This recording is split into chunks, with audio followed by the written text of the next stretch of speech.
Chapter 21. Obat penghilang rasa sakit. Kelopak mata murid senior Lee bergidik ringan saat dia merenung dengan intens, mencoba memutuskan jalan mana yang lebih baik untuknya. Setelah beberapa saat, matanya yang tertutup rapat terbuka saat dia menatap pil di tangan Han Lee dengan tatapan demam. Han Lee tidak mengatakan apa-apa lagi dan memasukkan pil itu ke dalam mulut murid senior Lee. Busa putih di sekitar mulutnya tidak melakukan apapun untuk menghentikannya menelan pil, dan setelah sepenuhnya tertelan, Han Lee perlahan menarik semua jarum perak dari tubuh murid senior Lee. Setelah pengambilan semua jarum perak, pil ekstraksi esensi mulai berlaku. Wajah pucat murid senior Lee mulai berwarna kemerahan. Pada saat ini, tubuhnya mulai mengejang lagi dan anggota tubuhnya mulai menggigil saat drone rendah keluar dari tenggorokannya. Murid senior Lee tidak ingin menjadi bahan tertawaan di depan Han Lee, jadi dia mencoba tidak berhasil untuk menekan suaranya yang penuh rasa sakit. Drone rendah tanpa sadar semakin keras dan semakin keras saat getarannya semakin kuat. Hanya setelah jangka waktu yang lama dengungan itu mulai perlahan mereda. Akhirnya, murid senior Lee pulih saat wajahnya kembali normal, warna pucat dan tubuhnya berhenti mengejang. Ini menandakan bahwa dia berhasil menahan serangan balik terakhir dari mengonsumsi pil ekstraksi esensi. Murid senior Lee menegakkan tubuhnya, menyilangkan kakinya, dan menutup matanya untuk memasuki meditasi, mencoba mengedarkan ki-nya untuk menyembuhkan luka-lukanya. Han Lee menemukan batu besar yang bersih di dekatnya dan duduk di atasnya, memperhatikan murid senior Lee. Setelah waktu yang dibutuhkan untuk makan, murid senior Lee, yang sedang dalam keadaan meditasi, tiba-tiba membuka matanya dan menghunus pedangnya dalam sekejap, menempatkan pisau yang bersinar di leher Han Lee. "Beri aku alasan untuk tidak membunuhmu." Mata senior murid Lee penuh dengan rasa dingin dan penuh dengan niat membunuh. "Aku baru saja menyelamatkan hidupmu. Bukankah itu alasan yang cukup bagus?" Han Lee menyatakan dengan tenang tanpa mengubah ekspresinya kecuali kedutan alisnya. Jika seseorang tidak mempelajari wajah Han Lee dengan seksama, mereka tidak akan melihatnya.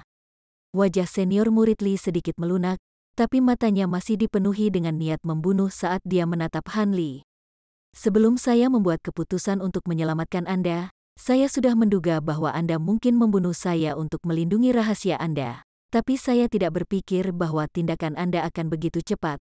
Han Lee tertawa getir saat wajahnya dipenuhi dengan ejekan diri.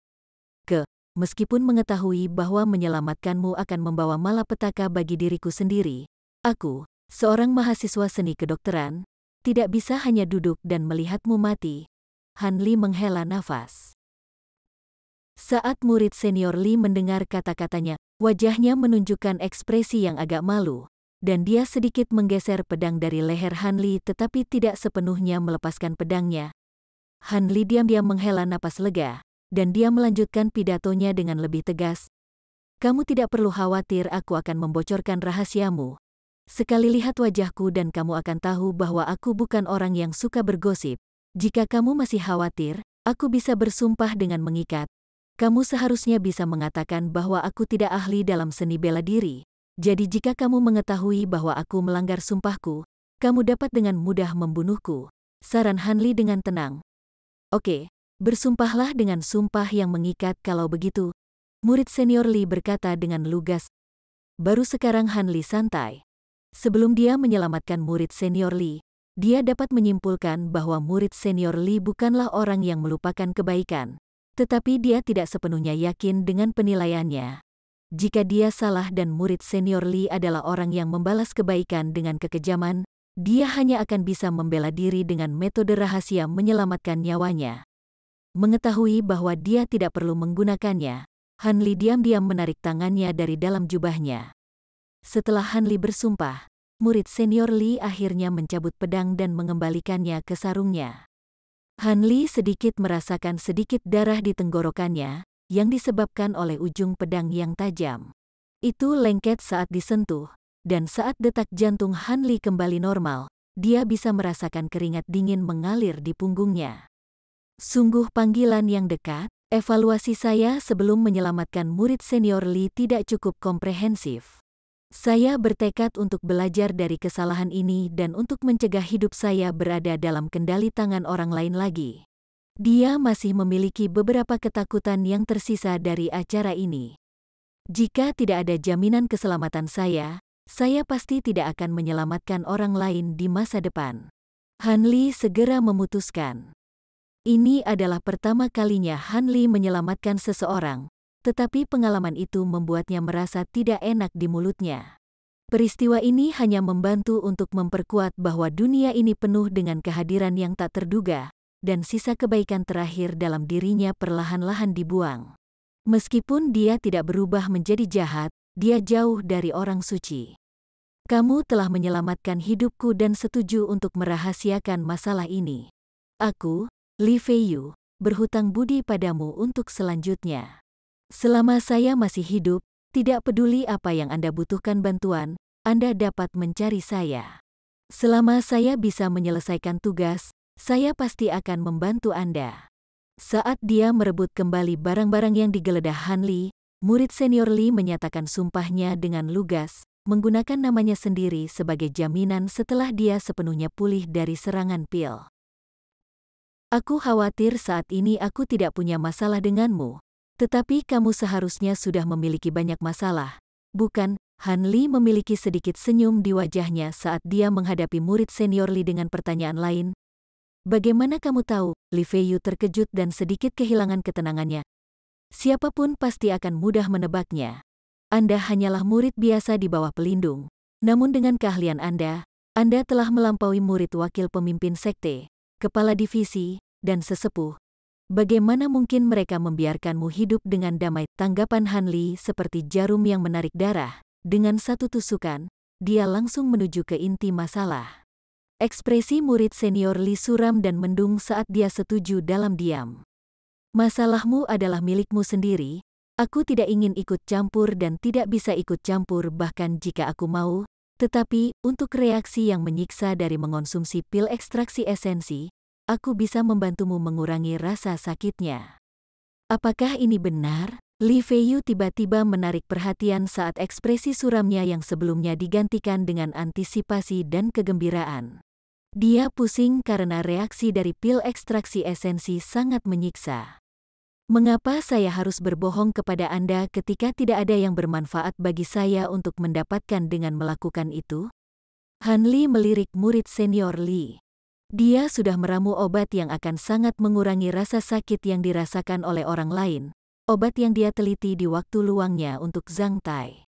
Itu sangat efektif, sangat memotong kemampuan saraf untuk merasakan sakit.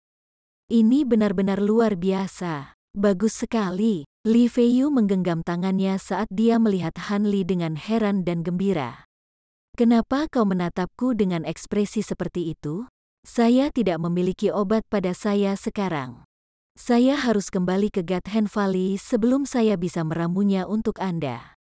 Setelah Li Feiyu mendengar apa yang dikatakan Han Li, dia memiliki ekspresi sedikit malu di wajahnya. Dia baru saja mengancam akan membunuh Han Li dan sekarang, dia meminta bantuannya. Besok siang, tunggu aku di pintu masuk lembah tangan dewa. Saya akan memberi Anda obatnya di lokasi itu. Tetapi karena Dr. Mo sedang pergi, saya tidak bisa membiarkan siapapun masuk begitu saja ke lembah tangan dewa, jelas Han Li. Baiklah, aku akan tiba tepat waktu. Terima kasih, saudaraku tersayang. Takut Han Li akan berubah pikiran, Li Feiyu dengan cepat menjawab dengan konfirmasinya. Nama saya Han Li, murid pribadi Dr. Mo. Kultivasi Anda dalam seni bela diri sangat tinggi. Anda bisa langsung memanggil saya saudara muda Han di masa depan.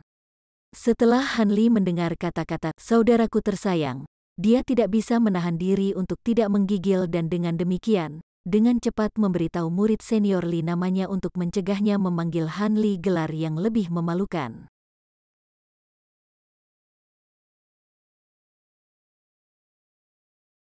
Chapter 22. Penyimpangan Qigong. Melihat punggung Li Feiyu yang berangsur-angsur menghilang saat dia berjalan pergi, Han Li diam-diam berdiri di tempatnya, tenggelam dalam perenungan. Setelah mereka sepakat untuk bertemu pada siang hari berikutnya, murid senior Li berinisiatif mengucapkan selamat tinggal pada Han Li, mengatakan bahwa dia harus bermeditasi untuk menyembuhkan lukanya sepenuhnya. Setelah mereka berbicara lama, Han Li tidak bertanya kepada Li Feiyu mengapa dia meminum pil itu.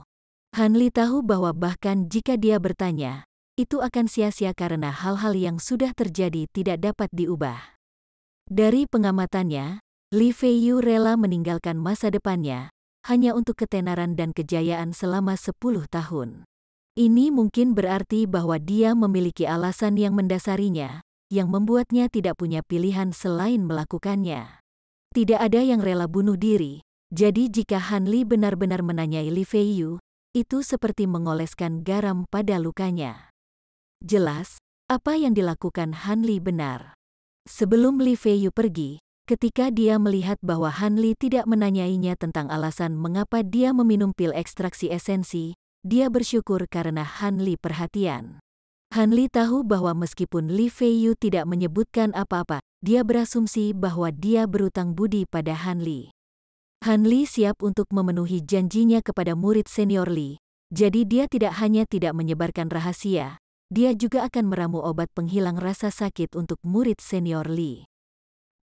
Alasan dia melakukan itu sederhana, karena murid senior Li bukanlah orang yang keji. Dia juga tidak benar-benar ingin membunuh Han Li. Han Li berpikir bahwa dia mungkin juga menggunakan kesempatan ini untuk meningkatkan jumlah bantuan yang menjadi hutang murid senior Li kepadanya. Jadi, di masa depan, murid senior Li akan merasa sulit untuk menolak permintaannya. Dalam beberapa tahun ke depan, keterampilan bela diri Li Feiyu hanya akan meningkat secara eksponensial saat pil ekstraksi esensi membakar kekuatan hidupnya. Jadi dia akan sangat membantu Han Li di masa depan. Bahkan jika Han Li tidak membutuhkan bantuan ini, itu tidak masalah. Mampu membantu karakter seperti murid senior Li juga menyebabkan Han Li merasa bahagia di hatinya. Meskipun murid senior Li mungkin bukan orang baik, Han Li tahu bahwa setelah peristiwa yang terjadi hari ini, Li Feiyu tidak akan membahayakan dirinya. Han Li menjalankan seluruh urutan peristiwa yang terjadi hari ini melalui pikirannya lagi. Hanya ketika dia yakin bahwa semuanya telah dipertanggungjawabkan, dia kembali ke lembah tangan dewa. Setelah dia berjalan kembali ke lembah tangan dewa dengan santai, Han Li memulai persiapan untuk meramu obat penghilang rasa sakit untuk murid senior Li. Itu relatif sederhana bagi Han Li untuk meramu obat ini, karena dia bisa menemukan semua bahan yang dia butuhkan di kebun ramuan obat terdekat. Satu-satunya hal yang sedikit rumit adalah proses pembuatannya. Seseorang harus memberikan perhatian penuh mereka, jika tidak, kemungkinan gagal akan tinggi. Setelah sore yang sibuk, Han Li meramu persediaan obat penghilang rasa sakit selama setahun yang dibutuhkan murid senior Li. Dia tidak memproduksi lebih sengaja karena dia ingin murid senior Li mencarinya setelah semua obat dikonsumsi sehingga dia dapat meningkatkan kepentingannya di mata murid senior Li. Dengan cara ini, murid senior Li tidak akan dapat dengan mudah melupakan kebaikannya. Di tengah malam, Han Li tiba-tiba dilanda rasa kesepian saat dia mengangkat kepalanya untuk menatap bintang-bintang di langit yang gelap gulita dan mulai bernostalgia. Dia sedang memikirkan keluarganya di desanya. Dia telah meninggalkan desa 4 tahun yang lalu, dan sejak dia tiba di gunung, dia dengan tekun mengolah formula peramal tanpa nama setiap hari dan tidak punya waktu untuk mengunjungi keluarganya. Satu-satunya hal yang dia lakukan untuk mengurangi sakit hatinya adalah mengirim tael perak kembali setiap bulan, berharap keluarganya menjalani kehidupan yang lebih baik. Dia sangat menghargai surat-surat yang ditulis orang tuanya, meskipun tidak banyak yang tertulis dalam surat itu selain mengatakan kepadanya bahwa semuanya baik-baik saja di keluarganya. Kakak kedua telah menikah, dan segalanya menjadi lebih baik karena perak yang dia kirimkan. Kembali. Membaca surat-surat ini membuat Han Li merasa jauh lebih baik. Namun, selama bertahun-tahun, Han Li merasa bahwa nada surat itu secara bertahap menjadi semakin sopan seolah-olah mereka menulis kepada orang asing. Awalnya, ini menyebabkan rasa takut berkembang di hatinya, karena dia tidak tahu apa yang harus dilakukan dalam situasi ini. Namun, seiring berjalannya waktu, perasaan takut ini berangsur-angsur mati rasa karena citra keluarganya di benaknya berangsur-angsur menjadi kabur. Dia mengenang masa lalu, memikirkan kembali perasaan hangat saat dia masih di desa ketika kesedihan tiba-tiba menimpanya. Perasaan hangat itu sangat berharga baginya karena dia tahu bahwa dia tidak akan pernah bisa menikmatinya lagi. Han Li meletakkan tangannya di dadanya, menggunakan jari-jarinya untuk menggenggam jimat keberuntungan yang ada di kantong kulit yang tergantung di lehernya. Setiap kali dia frustrasi, dia hanya perlu memegang jimat keberuntungan untuk menenangkan dirinya. Tapi malam ini, setelah memegangnya, hatinya semakin bingung, dan dia tidak bisa tenang. Dia tidak dapat mengendalikan emosinya karena ada depresi di hatinya, yang pada gilirannya menyebabkan reaksi tubuh yang aneh dari Han Li. Darahnya mulai melonjak saat ki di tubuhnya merajalela. Penyimpangan Qigong, dua kata ini muncul di benaknya.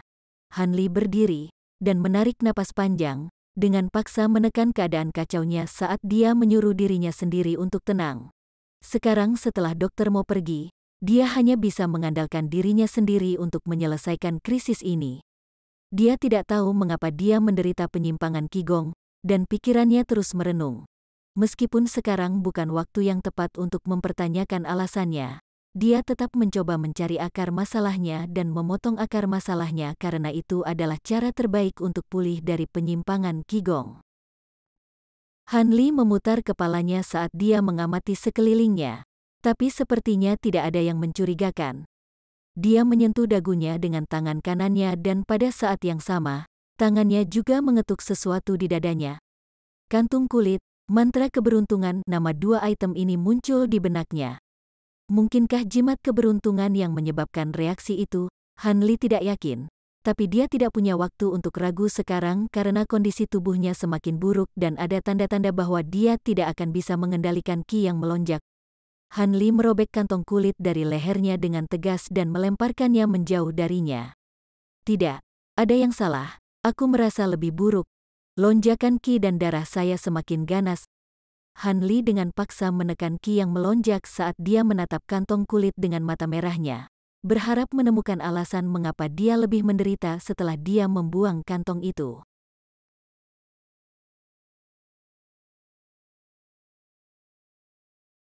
Chapter 23.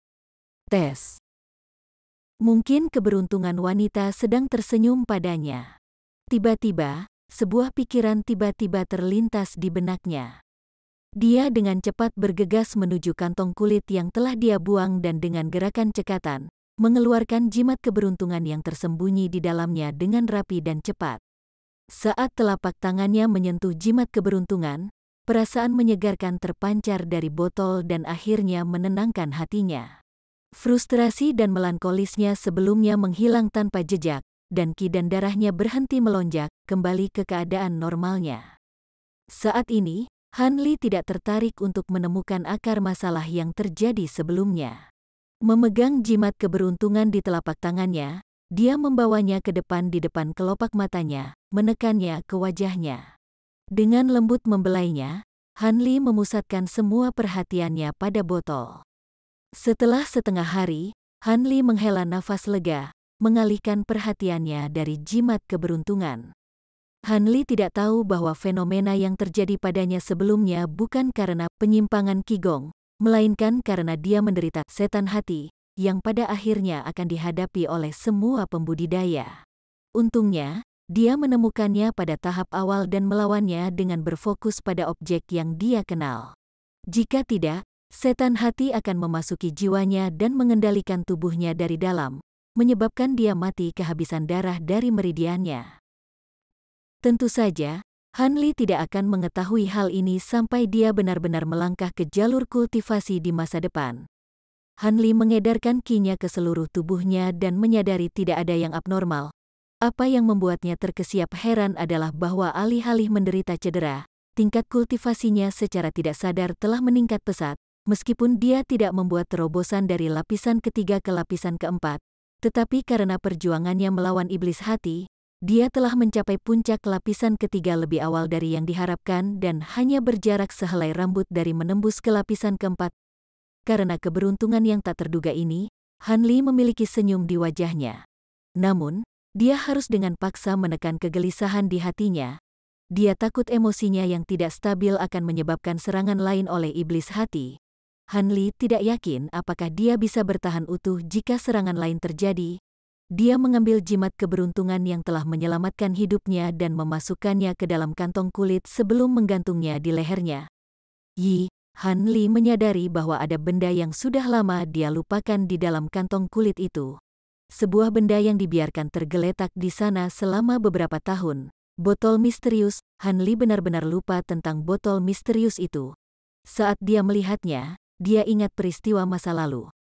Han Li saat ini adalah arsip pengetahuan dan kebijaksanaan yang jauh melampaui Han Li dari 4 tahun lalu.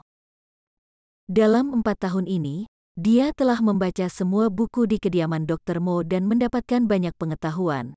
Dia juga mengembangkan mantra orakular tanpa nama, yang secara efektif memperkuat pikirannya. Melihat kembali gangguan pada Qi-nya, dia dapat secara efektif menyimpulkan bahwa botol misterius ini adalah barang berharga dengan efek yang jauh dari biasa. Yang perlu dilakukan Han Li sekarang adalah menyelidiki dan mengungkap rahasia botol itu dan melihat apakah botol itu bisa digunakan untuk keuntungan dirinya sendiri. Tidak mungkin dia membiarkannya tergeletak begitu saja di kantong kulit dan membuang benda misterius seperti itu. Han Li mengeluarkan botol dan memeriksa seluruh permukaannya seolah-olah dia mencoba mencari sesuatu yang dia lewatkan selama inspeksinya 4 tahun yang lalu. Tetapi tidak peduli berapa banyak dia memeriksa, tidak ada penemuan baru. Han Li tidak membuang waktu dan membuka tutup botol.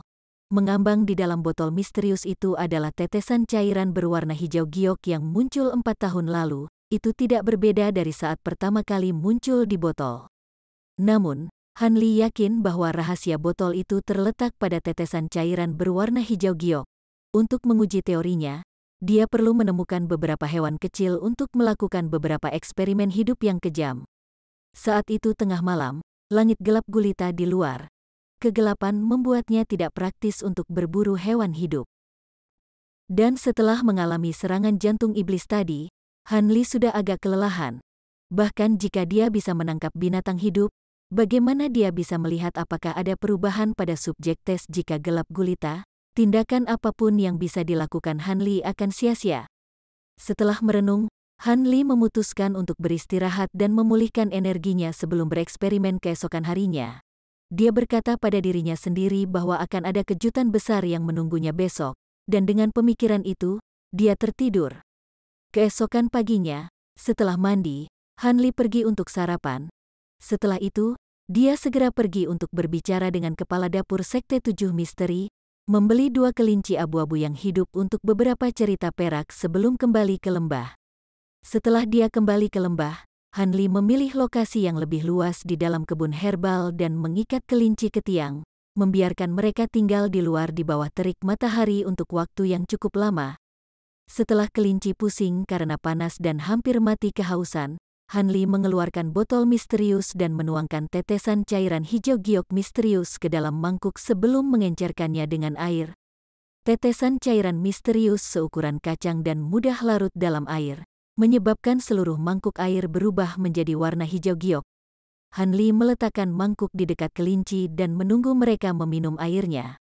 Berada di bawah terik matahari untuk waktu yang lama, kelinci berlari dan meminum air di mangkuk dalam tegukan besar. Han Li tidak mau membiarkan kelinci meminum seluruh mangkuk berisi air encer, dan setelah setengah airnya habis, dia memindahkan mangkuk dari jangkauan kelinci. Setelah itu, dia berdiri di samping dan mengamati, dengan sabar menunggu reaksi dari kelinci.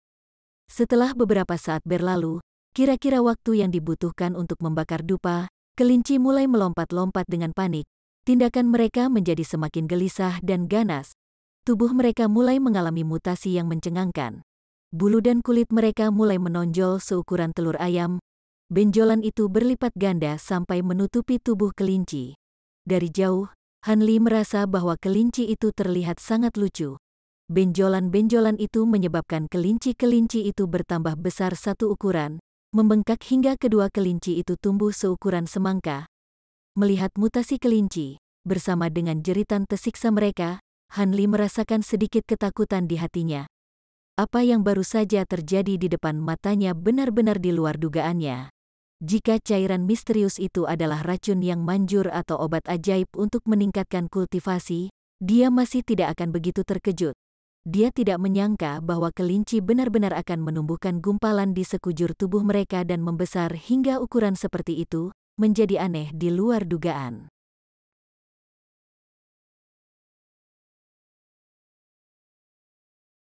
Chapter 24. Keputusan panik. Melihat kelinci di depannya, dia melihat bahwa mereka terus tumbuh lebih besar dan berkembang. Han Li akhirnya menyadari bahwa ada sesuatu yang salah. Dia tiba-tiba teringat sesuatu. Dia melihat mangkuk porselen di tangannya seperti ular dan melemparkannya ke samping di dekat ladang obat. Dia kemudian berbalik dan mengambil tumitnya, berlari langsung dari kelinci selama lebih dari 10 meter sebelum berhenti. Saat dia berpikir untuk berbalik, satu demi satu, dua suara meledak secara bersamaan. Han Li bergidik dan menoleh untuk melihat.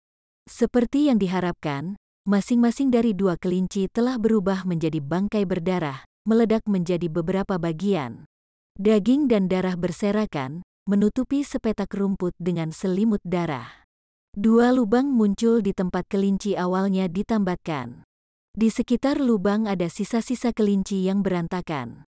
Potongan daging berdarah memercik ke tanah.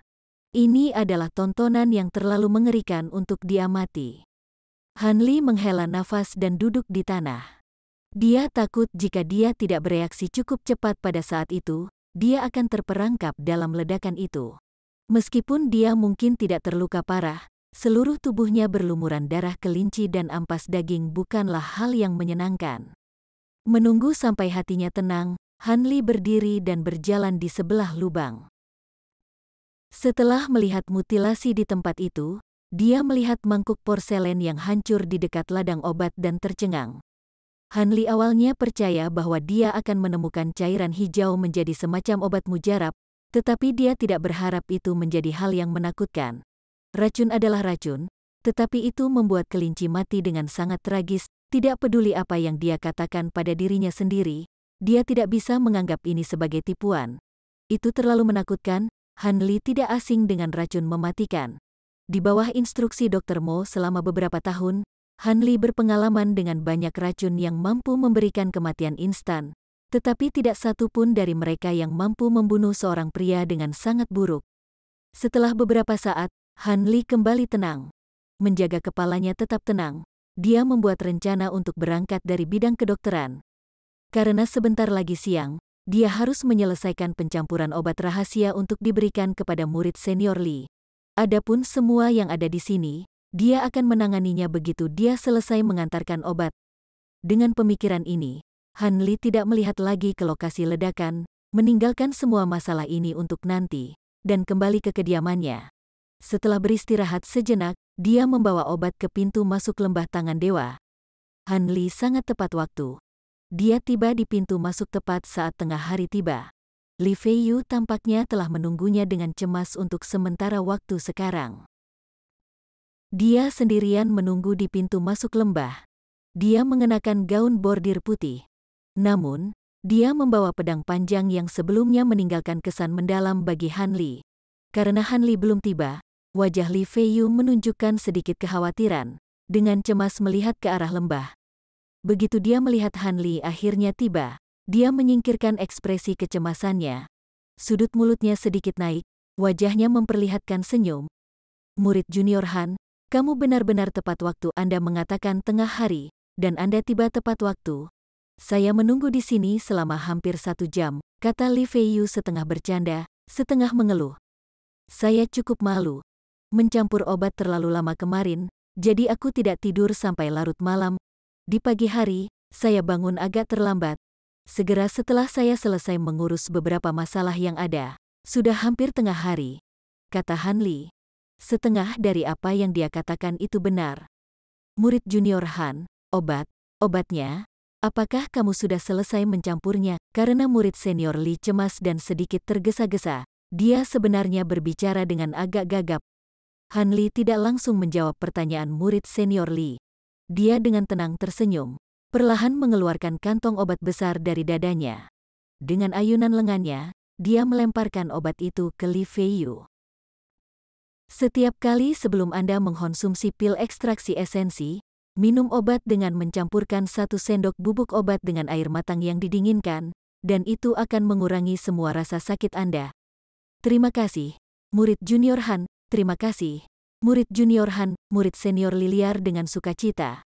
Bahkan jika itu hanya bisa meringankan rasa sakitnya, dia akan menganggapnya sebagai berita bagus. Rasa sakit akibat meminum pil ekstraksi esensi membuatnya menggigil meski tidak kedinginan. Dia telah mencoba banyak obat penghilang rasa sakit, tetapi semuanya tidak berpengaruh. Karena murid junior Han mengetahui semua karakteristik dari pil ekstraksi esensi dan telah meminumnya sebelumnya, mungkin obat ini benar-benar efektif. Jangan berterima kasih padaku dulu. Tunggu sampai obatnya bekerja sebelum berterima kasih padaku. Selain itu, ini hanya obat untuk 1 tahun. Saat ini saya menggunakan semua bahan obat yang saya miliki. Saya tidak akan bisa membuat lagi untuk Anda sampai saya mengumpulkan cukup bahan obat. Han Li berbicara terus terang. Tidak masalah. Bukankah ini bernilai 1 tahun? Ini cukup untuk saat ini. Terlepas dari apakah obat ini efektif atau tidak, saya, Li Fei, Anda menghargai niat baik murid junior Han. Murid senior Li akhirnya mendapatkan apa yang dia inginkan. Ekspresinya kembali normal dan tidak lagi artifisial. Dia dengan sangat lugas mengungkapkan rasa hormat yang rendah hati terhadap Han Li. Han Li samar-samar tersenyum. Tidak mengatakan apa-apa lagi, dia mengambil inisiatif untuk berpisah dengan murid senior Li. Dengan obat rahasia di tangan Li Feiyu, kepalanya dipenuhi dengan pikiran untuk segera kembali dan menguji kemanjuran obatnya. Melihat bahwa Li Feiyu tidak memiliki keinginan untuk mengganggu Han Li lebih jauh, keduanya saling pamit. Setelah kembali dari pintu masuk lembah, Han Li pertama-tama pergi untuk membersihkan ladang obat. Sisa-sisa kelinci, tanah berlumuran darah, dan pecahan mangkuk yang pecah segera tersapu ke dalam lubang. Kemudian, dia tanpa henti menutupi 2 lubang tanah dengan mendorongnya rata dengan tanah. Sama seperti itu, tampak seolah-olah tidak ada perbedaan dalam lanskap antara keadaan saat ini dan keadaan sebelum percobaan. Puas, Han Li bertepuk tangan untuk menyingkirkan partikel debu. Dia melihat kemana-mana, memeriksa apakah ada tempat yang dia abaikan. Ketika matanya jatuh ke tempat mangkuk porselen itu pecah, dia hanya bisa bergumam pada dirinya sendiri. Dia ingat dengan sangat jelas bahwa ketika dia membuang mangkuk itu, air encer di dalamnya telah tumpah ke sebagian kecil ladang obat, mendarat di beberapa tanaman obat. Mau tidak mau dia agak ragu-ragu karena dia tidak tahu apakah ramuan obat ini akan menjadi beracun setelah menyerap air. Juga, jika seseorang memakan tumbuhan beracun ini, apakah mereka juga akan mengalami kematian yang sama mengerikannya dengan kelinci? Haruskah Han Li segera menghancurkan tanaman beracun ini? Rantai pertanyaan ini tiba-tiba muncul di benak Han Li. Han Li telah merenung selama setengah hari, tidak dapat mengambil keputusan. Setelah memeriksa tanaman sekali lagi, dia memutuskan untuk hanya melakukan eksperimen kecil lainnya. Jika di hari-hari berikutnya, ramuan obat benar-benar menjadi beracun, masih belum terlambat baginya untuk menghancurkannya. Setelah memutuskan, dia melihat sekeliling untuk melihat apakah tidak ada lagi yang bisa dia lakukan dan kembali ke ruang batu untuk berlatih. Ia berharap mampu menerobos dan terus memajukan yayasannya. Han Li saat ini tidak lagi peduli tentang kegunaan spesifik dari mantra itu. Kultivasi nyanyian ini sudah menjadi naluriah. Jika dia tidak mengolahnya, Han Li tidak akan tahu apa lagi yang bisa dia lakukan di lembah gunung. Keras kepala mengolah nyanyian ini ke lapisan kultivasi yang lebih besar telah menjadi seluruh tujuan hidupnya saat ini. Setelah sore tenggelam dalam kultivasi, Han Li dengan putus asa menemukan bahwa dia benar-benar bukan seorang jenius. Meskipun dia merasa jarak dari lapisan keempat dapat ditembus oleh jari, dia tidak bisa maju 1 inci ke depan dan dengan rajin berkultivasi sepanjang sore dengan sia-sia. Sepertinya dia tidak bisa berkultivasi lebih jauh tanpa dukungan ramuan obat. Kalau tidak, kemungkinan besar dia akan selamanya berada di puncak lapisan ketiga, tidak dapat maju lebih jauh. Pikiran Han Li mulai berharap dengan penuh harap bahwa Dr. Mo akan kembali sedikit lebih awal dan cukup beruntung telah menemukan bahan obat yang cukup untuk membantu Han Li menerobos kesulitannya saat ini.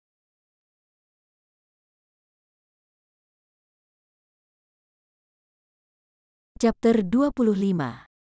Gangguan sukses. Satu malam lagi berlalu. Han Li bangun saat fajar menyingsing dan berjalan menuju ladang obat. Dia ingin mengamati apakah ramuan obat telah berubah atau tidak. Bahkan sebelum dia memasuki bidang obat, dia tiba-tiba bisa mencium beberapa wewangian obat yang kaya. Han Li sedikit bingung, tetapi segera setelah itu, pikirannya bergerak. Mungkin itu, dia tidak bisa membantu tetapi meningkatkan langkahnya sampai dia akhirnya tiba di depan beberapa tanaman obat yang memancarkan aroma yang kuat. Apakah ini ramuan obat dari kemarin? Han Li tidak berani mempercayai matanya. Menggunakan tangannya, dia dengan keras menamparkan wajahnya yang sedikit mengantuk sampai rasa sakit membuatnya berhenti. Daun rumput naga kuning ini ada sedikit warna ungu. Bunga teratai pahit sebenarnya telah berbunga 9 kelopak, dan kulit buah kesedihan yang terlupakan ini telah berubah menjadi hitam. Haha. Haha. Han Li tidak bisa menahan tawanya lagi. Biasanya, Han Li tenang dan tenang, tapi kali ini, dia hanya bisa tertawa terbahak-bahak sambil menghadap ke langit. Kali ini saya menemukan keberuntungan besar. Ramuan obat ini hanya membutuhkan 1 malam untuk mengembangkan sifat yang membutuhkan usia 2 tahun. Semua penampilan mereka berubah menjadi herbal berusia lebih dari 10 tahun. Melihat warna daunnya, bentuk buahnya, dan keharuman kelopaknya, ada semua kualitas yang dimiliki oleh tumbuhan langka yang telah matang cukup lama. Han Li dengan hati-hati memeriksa semua ramuan obat, memastikan mereka identik dengan yang dijelaskan dalam buku obat. Mereka benar-benar bahan obat langka yang telah berumur untuk waktu yang lama. Jika saya bisa mematangkan ramuan obat dengan metode ini, berapa banyak bahan obat langka yang akan saya miliki? Saya juga bisa menjual tanaman obat yang tidak saya gunakan. Jika itu terjadi, berapa banyak perak yang akan aku hasilkan? Han Li tidak dapat menahan kegembiraannya dan mulai membiarkan imajinasinya menjadi liar. Pikiran Han Li berkembang lebih jauh dan dia menjadi lebih gembira. Dia merasa bahwa dia benar-benar telah mengambil harta karun kali ini. Tiba-tiba, dia berguling beberapa kali. Pada saat ini, dia tidak lagi mempertahankan penampilan tenangnya yang normal dan mengekspresikan kegembiraan sepenuhnya seperti remaja berusia 14-15 tahun yang normal. Setelah beberapa saat, Han Li akhirnya tenang, dan otaknya pulih kembali.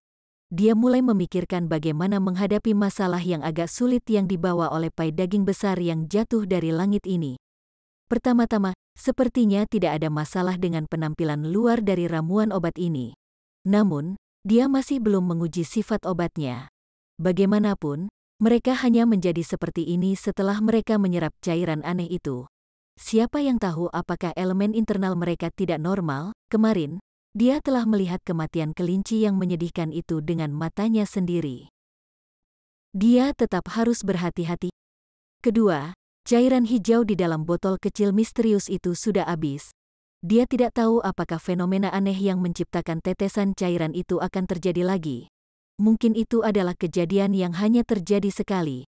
Pada malam hari, dia akan pergi untuk memastikannya sendiri.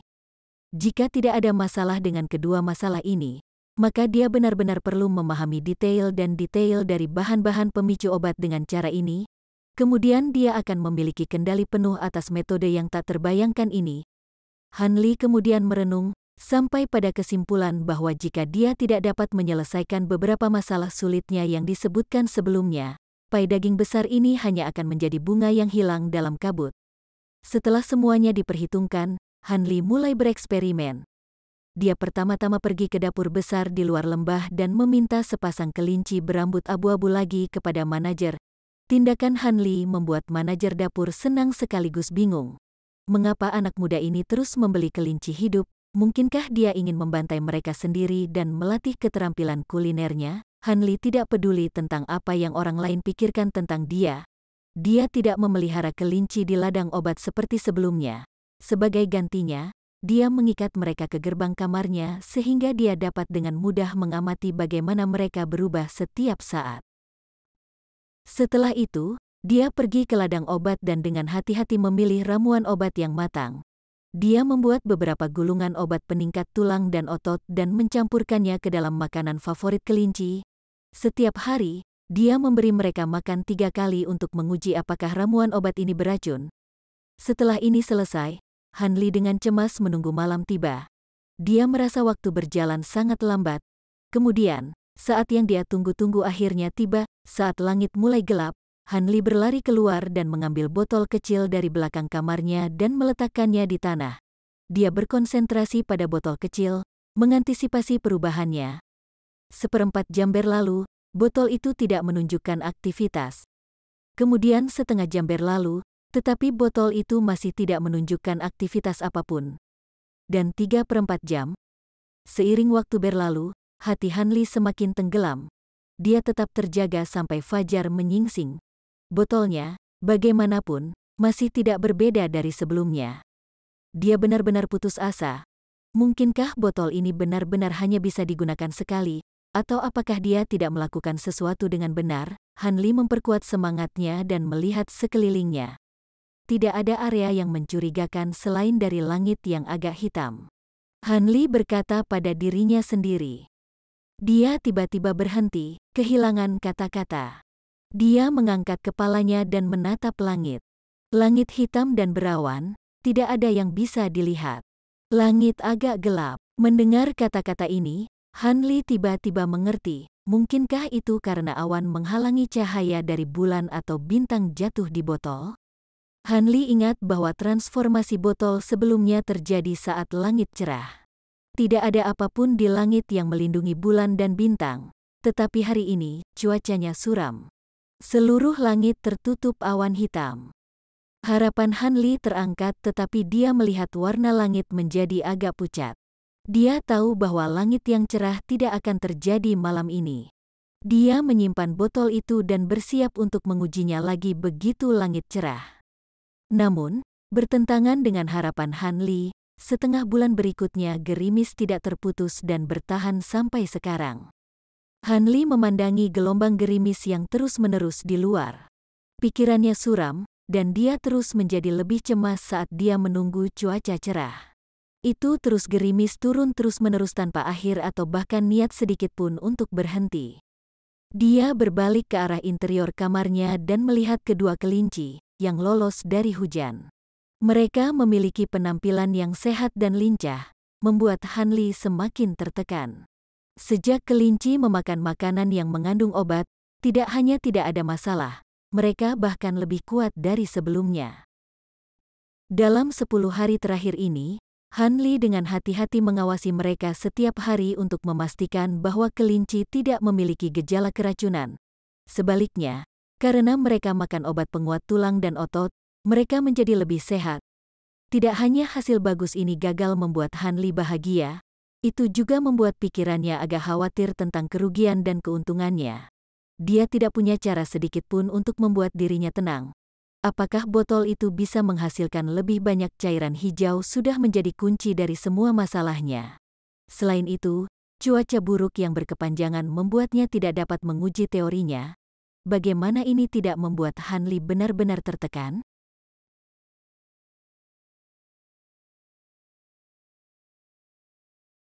Chapter 26. Mahasiswa Kedokteran. Saat Han Li menjadi yakin bahwa hujan tidak akan ada habisnya, matahari akhirnya naik ke langit dan membersihkan awan. Han Li telah menemukan rahasia botol itu setengah bulan yang lalu, dan dengan demikian dia secara alami tidak sabar. Di langit malam yang cerah itu, Han Li melihat sekali lagi keajaiban dari 4 tahun yang lalu. Sedikit demi sedikit, bola cahaya kecil mengelilingi botol sebelum bergabung menjadi satu bola besar. Setelah melihat keajaiban ini sekali lagi, Han Li mengangkat kepalanya dengan penuh semangat. Sepertinya botol itu bisa digunakan lebih dari 1 kali. Itu bisa berulang kali meregenerasi tetesan cairan misterius selama ada cahaya bulan. Setelah 7 hari menunggu, tetesan cairan misterius akhirnya terbentuk. Ketika Han Li melihat isi botol, dia sangat senang dan bersemangat. Sekarang dia tahu bahwa dia memiliki aliran ramuan berharga yang stabil. Dia tidak perlu lagi khawatir tentang sumber daya yang tidak mencukupi. Nilai ramuan obat ditentukan oleh usianya. Semakin tua ramuan obat itu, semakin berharga karena efek obatnya akan tumbuh lebih kuat seiring bertambahnya usia. Pada saat yang sama, bahan yang lebih berharga secara alami akan lebih sulit ditemukan. Beberapa bahan hanya dapat ditemukan di kedalaman hutan atau tergantung di tebing terjal. Bagi mereka yang tidak mempertaruhkan hidup mereka, tidak mungkin mereka dapat menemukan bahan-bahan berharga ini. Meskipun ada beberapa apotek yang mengkhususkan diri dalam membudidayakan tumbuhan langka ini, tumbuhan ini umumnya dipanen dengan sangat cepat untuk memenuhi permintaan yang besar sehingga mereka tidak pernah mendapat kesempatan untuk tumbuh sangat besar. Karena alasan itu, sebagian besar tidak cukup bodoh untuk mencoba dan membudidayakan tumbuhan untuk jangka waktu yang lama dan malah memilih untuk memanennya sesegera mungkin. Hanya keluarga kaya yang mampu menanam dan membudidayakan tanaman herbal langka untuk disimpan jika terjadi krisis. Karena herbal tidak hanya jenis langka tetapi juga ditanam untuk waktu yang lama, efektivitasnya berkali-kali lebih besar daripada herbal biasa. Tidak perlu seorang spesialis untuk mengolah tanaman juga, keluarga-keluarga ini tidak hanya mewariskan uang mereka dari generasi ke generasi, tanaman obat yang telah mereka habiskan begitu banyak waktu akan diturunkan juga. Akibatnya, waktu tidak menjadi masalah bagi keluarga-keluarga ini. Selama berabad-abad, ramuan ini dibudidayakan dengan cara ini. Dalam hal uang dan jamu langka, orang biasa tidak memiliki akses ke persediaan seperti itu. Kadang-kadang, bahan-bahan langka akan muncul sebentar di pasar, hanya untuk dibeli oleh keluarga kaya. Ini perlahan-lahan meningkatkan harga herbal dan bahan-bahannya sampai-sampai beberapa herbal telah diberi label tak ternilai harganya. Hanli tidak terlalu optimis tentang kemampuan Eldermo untuk mendapatkan ramuan berharga yang dibutuhkan untuk kultivasinya. Tapi sekarang, dia tidak perlu khawatir. Dengan botol misterius ini, dia bisa membuat banyak bahan dalam waktu singkat. Dengan perasaan aneh di hatinya, Hanli telah bereksperimen dengan tetesan misterius cairan pada bahan herbal selama 10 hari terakhir. Suatu kali, dia mengencerkan cairan hijau dan menyemprotkannya ke beberapa tumbuhan. Hasilnya setelah 2 hari adalah tanaman itu tumbuh secara efektif selama 2 tahun. Ini jauh lebih baik daripada produk aslinya, dan dengan eksperimen ini, Hanli telah mempelajari aturan penting. Pada percobaan berikutnya, Hanli tidak repot-repot mencairkan tetesan hijau giok, membiarkan setetes cairan hijau jatuh ke batang ginseng. Pada hari kedua, Hanli secara tak terduga melihat bahwa ginseng menjadi hampir tidak bisa dibedakan dari ginseng liar berusia ratusan tahun. Eksperimen ini membuat Hanli lebih bahagia dari sebelumnya, bukan karena dia sekarang memiliki bahan langka, tetapi karena dia telah mengkonfirmasi penggunaan tetesan cairan misterius itu. Setelah itu, Hanli memutuskan untuk menyisihkan sebagian dari cairan hijau untuk eksperimen, sementara sisanya akan ditempatkan di wadah lain seperti porselen, botol giok, dan bahkan botol perak. Namun, ia segera menemukan bahwa tidak ada botol yang mampu menampung cairan lebih dari 1 menit. Setelah cairan dikeluarkan dari botol, itu perlu digunakan dalam 1 menit. Jika tidak, perlahan-lahan akan menghilang tanpa jejak. Bahkan bentuk cairan yang diencerkan pun memiliki hasil yang sama, meskipun bisa bertahan lebih lama. Bahkan jika cairan lain dicampur bersama, mereka akan menghilang tanpa bekas segera setelahnya. Setelah banyak upaya, Hanli menyerah untuk menyimpan cairan di wadah lain. Tampaknya dia tidak akan bisa menimbun cairan misterius ini. Dengan demikian, Hanli hanya bisa melanjutkan untuk menguji sifat penuaan herbal dari cairan hijau. Hanli mengeluarkan seikat rumput 3 gagak dan menggunakan cairan di atasnya. Hampir segera, itu telah berubah menjadi rumput 3 gagak berwarna kuning berusia 100 tahun. Hanya dari setetes cairan, umurnya akan bertambah 100 tahun. Setelah melihat efek seperti itu, Hanli menggunakan cairan itu secara ekstensif selama 2 bulan ke depan. Setiap kali dia bisa mendapatkan lebih banyak cairan di dalam botol ini, dia akan meneteskannya ke untayan rumput 3 gagak ini. Secara bertahap berubah dari warna kuning menjadi warna hitam kekuningan. Pada akhirnya, itu berubah menjadi hitam pekat yang merupakan hasil dari keberhasilannya menua menjadi rumput 3 gagak berusia 1000 tahun.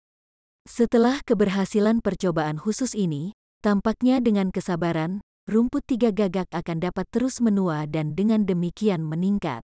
Namun, tidak banyak gunanya ini. Dia sudah puas mengetahui bahwa dia bisa dengan sengaja memanfaatkan efek cairan itu. Selain itu, dia tidak membutuhkan bahan-bahan kuno seperti itu, hanya sekitar 100 tahun sudah cukup baginya. Setelah serangkaian eksperimen yang panjang ini, Han Li akhirnya memutuskan untuk istirahat. Itu menjadi perhatiannya bahwa Penatua Mo telah jauh dari gunung untuk waktu yang cukup lama sekarang. Saat ini, Han Li sedang memegang rumput tiga gagak yang berusia 1000 tahun di tangannya sementara dia duduk kembali di tempat tidurnya dengan ekspresi lesu. Matanya menatap rumput tiga gagak seolah-olah sedang mempelajarinya. Namun kenyataannya, jika seseorang melihat mata Han Li yang tidak teratur, mereka akan tahu bahwa dia tidak memperhatikan rumput tiga gagak sama sekali. Sebaliknya, dia menatap ke langit, memikirkan yang lainnya. Dia tidak lagi merasakan kegembiraan sejak pertama kali menciptakan rumput tiga gagak berusia 1000 tahun ini. Alih-alih, dia sekarang memikirkan bahaya yang bisa ditimbulkan oleh botol kecil ini padanya, dan tindakan pencegahan apa yang harus dia ambil. Han Li telah melihat berkali-kali di buku-buku perpustakaan Elder Mo tentang orang-orang yang mengalami nasib buruk karena memperoleh harta yang berharga. Botol di tangannya ini jelas merupakan harta yang berharga. Jika orang lain menemukan keberadaan botol ini, maka dia ragu bahwa dia akan hidup untuk melihat hari berikutnya. Misalnya, jika seorang pemimpin aula ingin mengetahuinya, maka tidak mungkin mereka membiarkan ini pergi. Mereka tidak akan berhenti untuk merebut harta itu dan membunuh pemiliknya, sebelum membiarkan orang lain mengetahuinya. Saya tidak bisa memberitahu siapapun tentang botol ini, dan saya harus berhati-hati dalam menggunakannya. Cara botol ini mengumpulkan cahaya terlalu mencolok dan dapat dengan mudah ditemukan oleh siapapun yang menonton, pikir Han Li pada dirinya sendiri. Dia harus tutup mulut tentang ini untuk memastikan tidak ada yang bisa mengetahui rahasianya. Namun, saya dalam posisi di mana saya perlu menggunakan herbal untuk berkultivasi. Jika saya tidak menggunakan botol ini, itu akan menjadi pemborosan yang mengerikan. Saya harus menemukan cara untuk mendapatkan yang terbaik dari kedua dunia. Dia memikirkan kebutuhan kultivasinya sejenak dengan sedikit sedih. Tak perlu dikatakan bahwa kultivasinya adalah prioritas utama. Bahkan Dr. Mo menyadari bahwa Han Li hampir tidak membuat kemajuan dalam beberapa tahun terakhir.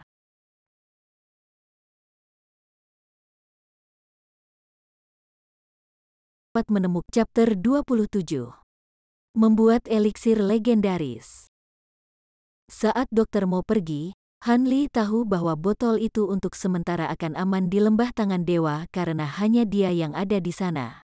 Biasanya, tidak ada orang luar yang terburu-buru memasuki lembah. Ini menjamin periode waktu yang kecil di mana tidak mungkin terjadi sesuatu yang tidak terduga. Han Li sudah memperkirakan kapan Dr. Mo akan kembali. Jika Dr. Mo tidak dapat menemukan bahan obat yang baik di daerah terdekat, dia mungkin ingin mencari di lokasi yang lebih terpencil.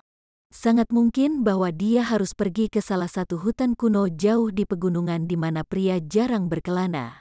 Hanya di daerah terpencil semacam itu akan ada peluang untuk mendapatkan beberapa bahan obat langka. Namun, Dr. Mo akan membutuhkan setidaknya 1 tahun untuk melakukan perjalanan ke pegunungan, mengumpulkan bahan obat, dan kembali ke lembah. Dr. Mo sudah absen selama hampir setengah tahun. Han Li memperkirakan bahwa dia memiliki 6 hingga 7 bulan lagi sebelum Dr. Mo kembali ke Sekte 7 Misteri. Dengan waktu yang tersisa, Han Li akan melakukan yang terbaik untuk mempercepat pertumbuhan sebanyak mungkin tanaman obat yang berguna.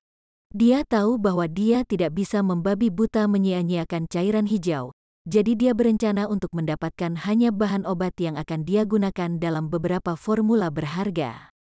Han Li dengan cepat mulai membuat obat-obatan yang akan menambah kekuatannya dan membantunya menembus kemacetan.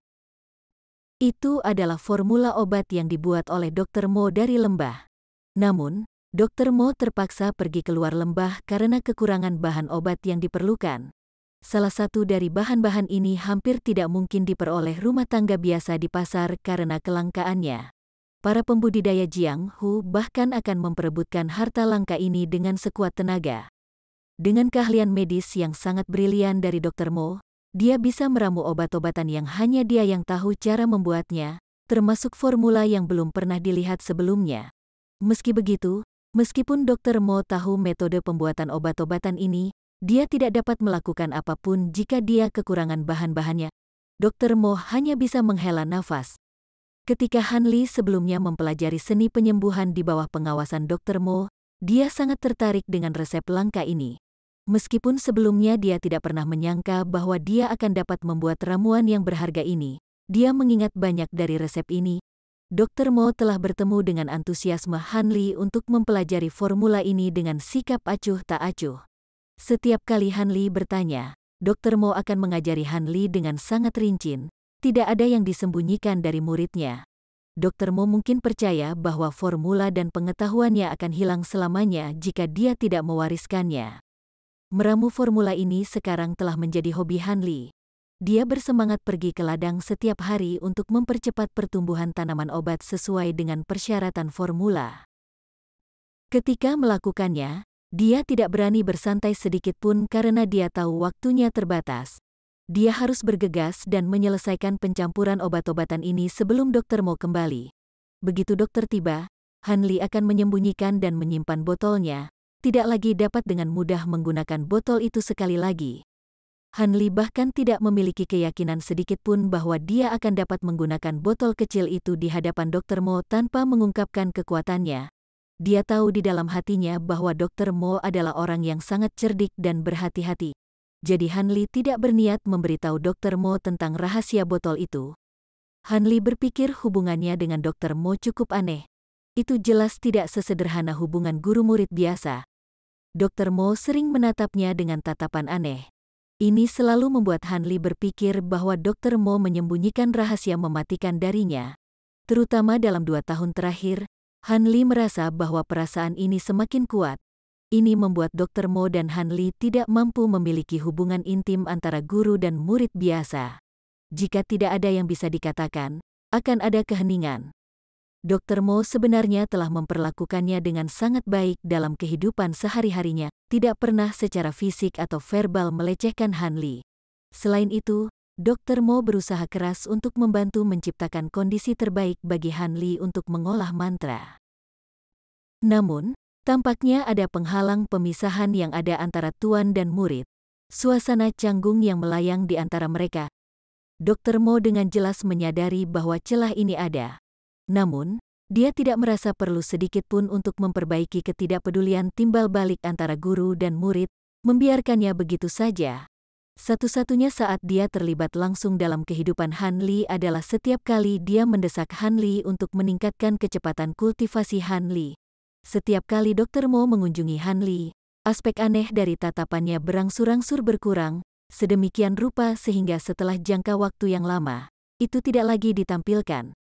Namun, indera keenam Han Li samar-samar memberitahunya bahwa Dr. Mo tidak benar-benar mengabaikan rencananya, tetapi dengan cerdik menyembunyikan niatnya. Dengan demikian, kewaspadaan Han Li terhadap Dr. Mo semakin dalam. Dalam keadaan seperti ini, bagaimana mungkin dia berani memberitahu Dr. Mo tentang rahasia botol itu? Han Li telah belajar pelajaran yang tak tergoyahkan dari membaca banyak buku sejarah. Menahan diri dari menyakiti orang lain tetapi waspada terhadap mereka yang mencoba untuk menyakiti Anda. Terlepas dari apakah Dr. Mo benar-benar ingin menyakitinya, memperkuat kewaspadaan Han Li bukanlah keputusan yang buruk, bahkan jika perasaannya salah.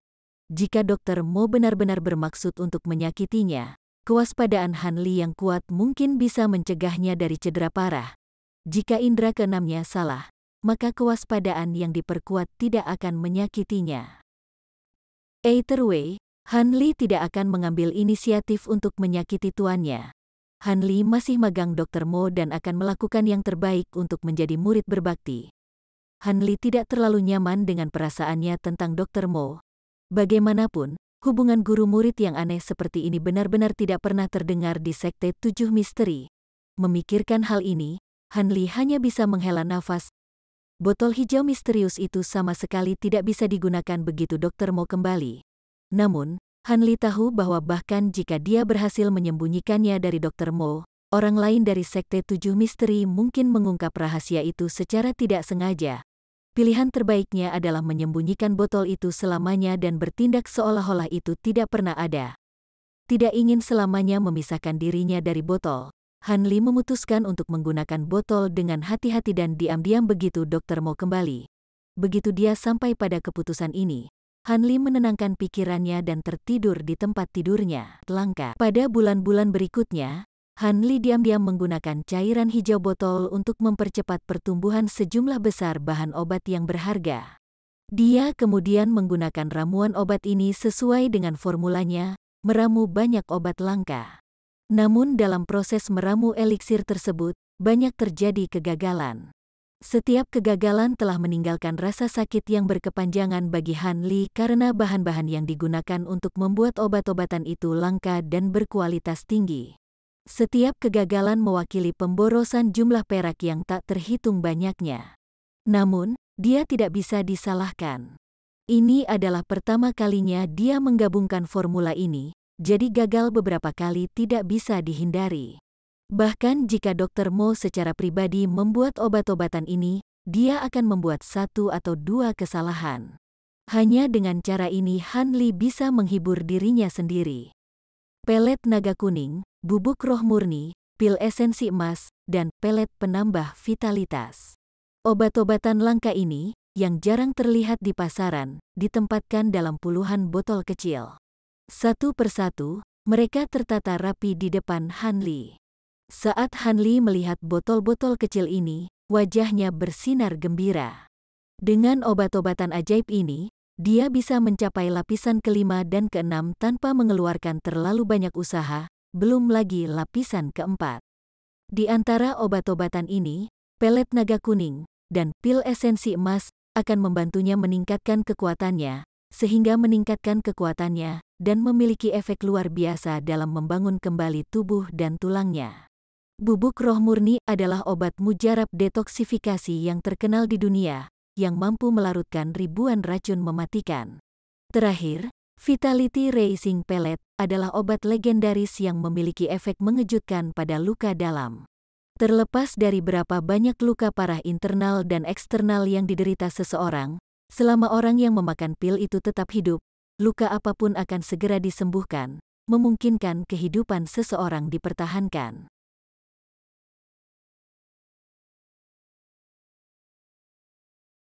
Chapter 28. Dr. Mo kembali. Awalnya, Han Li tidak berencana meramu pil obat untuk tujuan lain selain membantu dia dalam kultivasinya.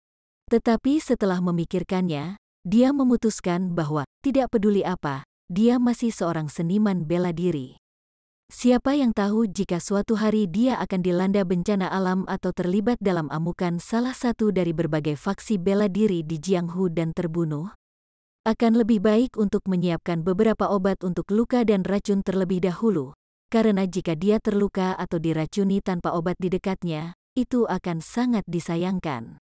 Dengan pola pikir ini, Han Li telah memutuskan untuk membuat lebih dari 2 jenis obat, bubuk roh murni dan pelet penambah vitalitas, untuk mempersiapkan dirinya menghadapi kecelakaan. Lagi pula, satu orang hanya bisa menjalani satu kehidupan, dan Han Li tidak ingin mati sebelum waktunya. Karena dia terus-menerus membuat obat-obatan, kultivasinya dengan nyanyian telah melambat secara signifikan. Tapi ini tidak bisa dihindari, karena ada banyak hal di dunia yang harus disempurnakan, dan pasti akan selalu ada sesuatu yang harus dikorbankan. Setelah menyempurnakan pil obat selama setengah hari, ia mulai mengkonsumsinya, dimulai dengan pelet naga kuning dan pil esensi emas. Kedua obat ini masing-masing benar-benar layak untuk dianggap sebagai obat mujarab dari legenda yang dapat mengejutkan semua orang dengan kekuatannya.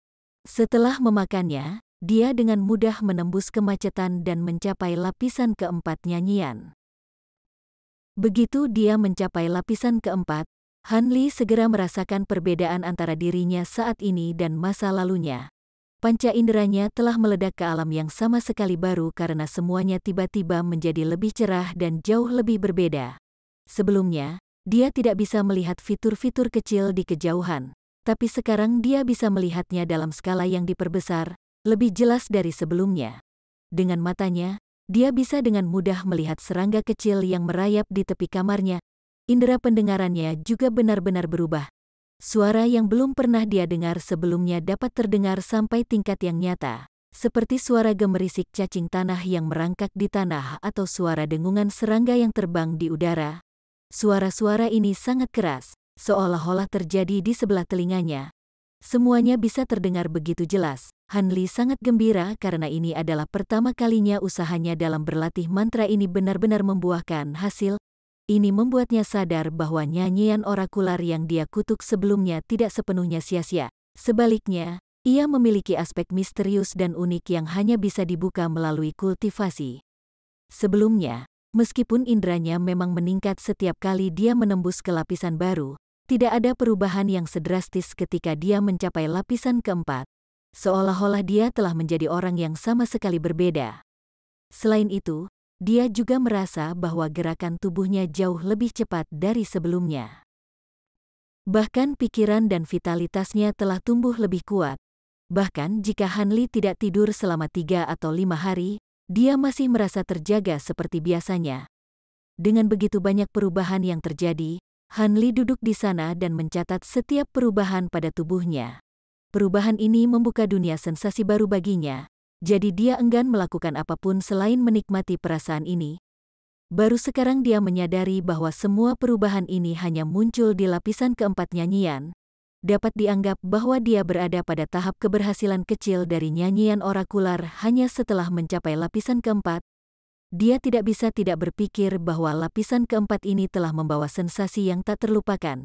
Jika lapisan keempat seperti ini, maka pasti menembus ke lapisan kelima atau bahkan keenam akan lebih luar biasa. Segera setelah Han Li akhirnya menerobos dan memahami seluk-beluk metode kultivasi ini, tuannya, Dr. Mo, akhirnya kembali ke lembah. Namun, dia tidak sendirian, karena dia telah membawa kembali seseorang yang misterius. Saat Dr. Mo kembali ke lembah, Han Li mendengar batuknya yang sangat familiar. Dia telah berada di ruang kultivasinya berusaha untuk maju satu lapisan lagi. Tetapi begitu dia mendengar suara Dr. Mo, dia meninggalkan ruangan untuk menuju ke lembah dan menyambutnya. Sudah setahun sejak terakhir kali dia bertemu tuannya, jadi sudah waktunya untuk bertemu Dr. Mo sekali lagi. Saat Han Li melihat Dr. Mo, dia sangat terkejut. Sosok Dr. Mo masih sama, tetapi ada kulit pucat di wajahnya dengan sedikit kemarahan. Meskipun awalnya dia kuning karena penyakit, dia tidak pernah terlihat begitu kuyu dengan cara yang ekstrim seperti sekarang. Tapi yang paling mengejutkan Han Li adalah orang misterius di belakang Dr. Mo. Orang itu terbungkus mantel hitam yang menutupi seluruh bagian tubuhnya sehingga tidak ada 1 inci pun kulit yang terlihat. Sosok itu agak besar dan lebih tinggi dari Han Li setidaknya dengan 2 kepala. Karena mantel yang menutupi seluruh tubuh orang tersebut, Han Li tidak dapat menentukan penampilan wajah orang tersebut. Paling tidak, dia tahu bahwa ekspresi orang itu sangat galak dan sangat jelek. Han Li menekan pertanyaan di benaknya saat dia buru-buru menyapa Dr. Mo dengan nada hormat dan menunggu Dr. Mo mengatakan sesuatu kembali. Dia tahu bahwa sementara Dr. Mo tidak peduli dengan tradisi seperti itu, ada harapan bagi seorang murid untuk menyapa tuan mereka dengan hormat. Ini adalah sesuatu yang tidak dapat dibuang sebagai tradisi yang tidak berguna karena menyanjung sang guru, membuat sang guru lebih cenderung memperlakukan muridnya dengan baik. Han Li juga memahami pikiran Dr. Mo, karena Dr. Mo selalu mendorongnya untuk berlatih mantra untuk berkultivasi dan tidak melihat Han Li dalam waktu yang sangat lama. Dia pasti akan bertanya tentang seberapa jauh dia telah mencapai mantra itu. Seperti yang diharapkan, saat Dr. Mo melihat Han Li mendekatinya, dia menatap kosong sejenak sebelum batuk 2 kali dan berbicara. Seberapa jauh Anda mendapatkan nyanyian itu? Sudahkah Anda membuat terobosan? Ada ekspresi harapan yang cemas di wajahnya. Han Li sudah lama menduga bahwa pertanyaan ini akan datang dan telah menyiapkan jawaban sebelumnya. Saya masih sama, tanpa mengalami perubahan yang berarti. Han Li tidak ingin mengatakan yang sebenarnya tentang kemajuannya karena tidak ada cara baginya untuk menjelaskan peningkatan kecepatan latihannya yang tiba-tiba. Tidak mungkin bagi Han Li untuk menerobos dari lapisan ketiga ke lapisan keempat dengan bakatnya sendiri dalam waktu sesingkat itu. Ulurkan tanganmu. Ekspresi Dr. Mo tenggelam dan suaranya menjadi kaku. Hanli dengan hati-hati memperhatikan ekspresi Dr. Mo. Hatinya bergetar sejenak sebelum menjadi tenang sekali lagi.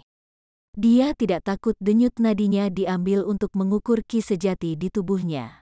Ini karena, setelah mencapai lapisan keempat, Hanli telah menemukan bahwa dia dapat dengan bebas memanipulasi cara kerja bagian dalam tubuhnya, seperti intensitas trukinya. Dia dapat dengan mudah mengontrol trukinya sehingga menyerupai lapisan ketiga. Dengan metode licik ini, dia tidak takut dengan pemeriksaan Dr. Mo.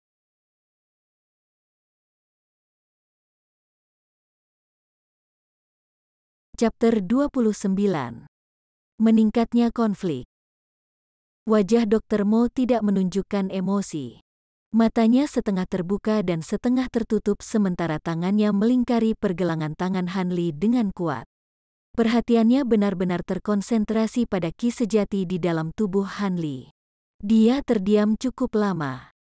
Setelah waktu yang diperlukan untuk membuat secangkir teh, Dr. Mo menghela napas dalam-dalam, seolah-olah dia melepaskan semua kekesalan dari pikirannya dan membuka matanya. Sebuah tembakan kecemerlangan yang kuat dari matanya yang mendung, membuat siapapun tidak mampu menghadapinya. Ekspresinya muram. Sangat jelas bagi Hanli bahwa dia tidak puas, tetapi Dr. Mo tidak mengeluarkan kata-kata kritik yang keras. Dia mengayunkan tangannya dengan acuh tak acuh, menunjukkan kepada Hanli bahwa dia akan pergi. Hanli dengan tanggap mengikuti di belakangnya. Meskipun dia sangat ingin tahu tentang pria misterius di sisinya, Hanli tahu ini bukan waktunya untuk bertanya seperti yang dia inginkan. Setelah dia memasuki ruangan, Dr. Mo dengan agak lelah duduk di kursi berlengan dan bersandar ke sana, setengah duduk, setengah berbaring. Kecemerlangan yang kuat telah tersebar, mengungkapkan dirinya yang dulu sakit-sakitan. Pria misterius itu telah mengikuti dari awal. Ketika Dr. Mo duduk, dia berdiri di belakang kursi Dr. Mo, punggungnya tegak dan tidak bergerak. Hanli tahu bahwa Dr. Mo saat ini tidak puas, tetapi dia tidak mau membuka mulutnya dan membangkitkan suasana hati Dr. Mo yang buruk. Meniru pria misterius itu, dia berjalan ke tengah ruangan dan menundukkan kepalanya ke arah Dr. Mo. Tetap diam. Dia menunggu Dr. Mo memulai pertanyaannya. Untuk waktu yang lama, tidak ada yang berbicara. Hanli agak bingung dan kehilangan kesabarannya. Dia berpikir dengan tenang tentang mengangkat kepalanya dan melirik Dr. Mo. Jika Anda ingin melihat, lihatlah. Mengapa Anda mungkin ingin menjadi licik? Tepat saat dia mengangkat kepalanya setengah, suara dingin dan tegas Dr. Mo terdengar. Hanli terkejut sesaat dan kemudian, dia dengan patuh mengangkat kepalanya. Tatapannya mengelilingi wajah Dr. Mo dan segera menarik diri darinya. Wajah Hanli memiliki ekspresi yang tidak biasa. Hatinya tenggelam seolah-olah dia berada dalam situasi yang berbahaya, terus-menerus berguling-guling di dadanya. Bagaimana wajah Dr. Mo tiba-tiba menjadi begitu aneh, di wajahnya yang abu-abu dan layu, ada lapisan samar ki hitam. Seolah-olah ki hitam memiliki kehidupan, memperluas tentakel kecil yang tak terhitung jumlahnya dan berlari dengan mengancam di wajahnya. Hal ini menyebabkan Hanli menjadi lebih takut. Dr. Mo telah menggantikan ekspresi kaku sehari-harinya dengan ekspresi resolusi yang sengit. Dia memperhatikan Hanli dengan penuh perhatian dengan tatapan yang benar-benar jahat. Sudut mulutnya menunjukkan sedikit seringai mengejek. Hanli merasa situasinya tidak menguntungkan baginya. Suasana hati yang agak gelisah berputar di benaknya sementara suasana yang tidak menyenangkan mulai menyebar dengan bebas di ruangan itu. Dia dengan hati-hati dan waspada memutuskan untuk mundur setengah langkah. Dia menarik silinder dari lengan bajunya, menyebabkan kondisi mental stresnya sedikit rileks. Pada saat ini, dia tiba-tiba mendengar ejekan lembut Dr. Mo. Trik kecil, Anda bahkan berani mengeluarkannya dan memamerkannya. Tubuh Dr. Mo bergerak. Dia berdiri dari posisi setengah berbaring dengan momentum yang aneh. Hehe. Sambil tersenyum, tubuhnya berkedip ke arah sisi Hanli seolah-olah dia adalah hantu sebelum tertawa dingin. Ekspresi Hanli sangat berubah.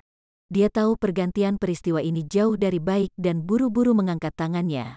Namun, seluruh tubuhnya mati rasa dan dia tidak mampu bergerak satu langkah pun. Hanya sampai saat inilah dia melihat jari Dr. Mo meninggalkan titik akupuntur di dadanya. Dr. Mo benar-benar terlalu cepat, yang mengejutkan Han Li. Dia bahkan tidak bisa melihat sedikit pun saat Dr. Mo mengambil tindakan. Yang mulia Senior Mo, apa yang akan kamu lakukan? Apakah murid ini melakukan sesuatu yang salah? Pak selalu berbicara tanpa ragu-ragu. Apakah ada kebutuhan untuk menekan acu poin murid ini? Pada saat ini Han Li tidak lagi mampu menjaga ketenangannya. Dia mengatakan ini kepada Dr. Mo dengan senyum yang dipaksakan. Dr. Mo tidak berbicara sama sekali. Dia hanya memukul punggungnya beberapa kali dan batuk ringan. Penampilannya seperti senior yang pikun, terlalu lemah untuk menahan angin. Han Li baru saja melihat Dr. Mo mengambil penampilan yang tegas dan kejam. Bagaimana mungkin Han Li berani menganggapnya sebagai orang tua yang sakit-sakitan? Sebaliknya, Han Li menganggap kelemahan buatan Dr. Mo dengan lebih penting. Dr. Mo, bagaimana dengan statusmu? Tidak perlu menurunkan dirimu ke level murid ini.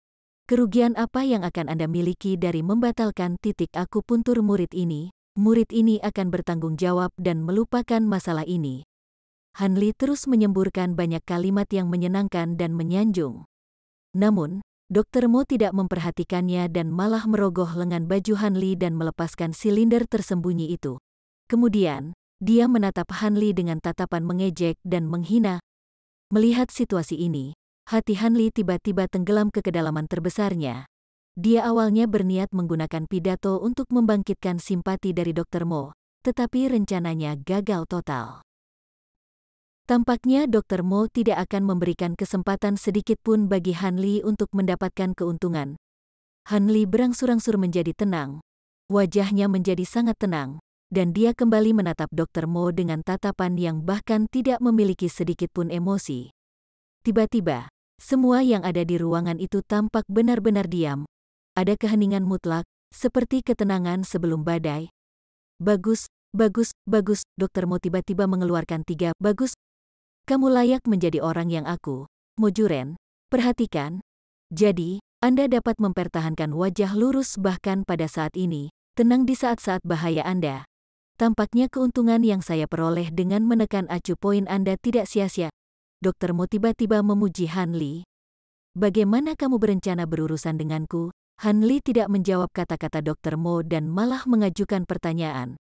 Hehe, bagaimana saya akan berurusan dengan Anda? Dr. Mo mengulangi pertanyaan Han Li, menolak untuk menjawab.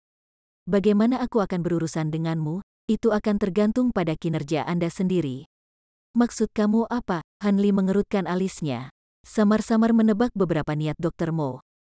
Saya tidak akan mengatakannya. Gunakan kecerdasan Anda. Anda seharusnya bisa agak mengerti, kan?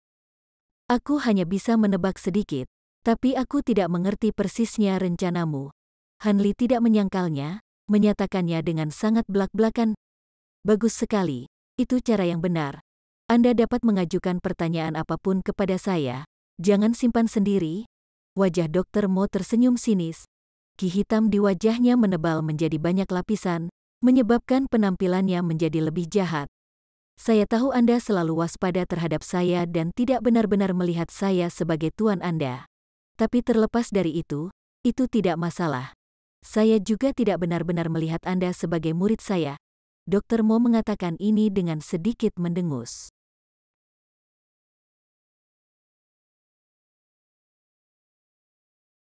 Chapter 30. Jalan terakhir seorang pahlawan. Menurutmu berapa umurku? Otot-otot pipinya tampak berdenyut-denyut saat dia dengan kaku menanyakan pertanyaan aneh ini. Berdasarkan penampilanmu, kamu terlihat lebih tua dari 60 tahun, tetapi karena kamu menanyakan pertanyaan ini, usiamu tidak boleh sesuai dengan penampilanmu. Anda jauh lebih tua atau jauh lebih muda dari yang terlihat. Meskipun Han Li tercengang, dia terus berbicara dengan suara tenang.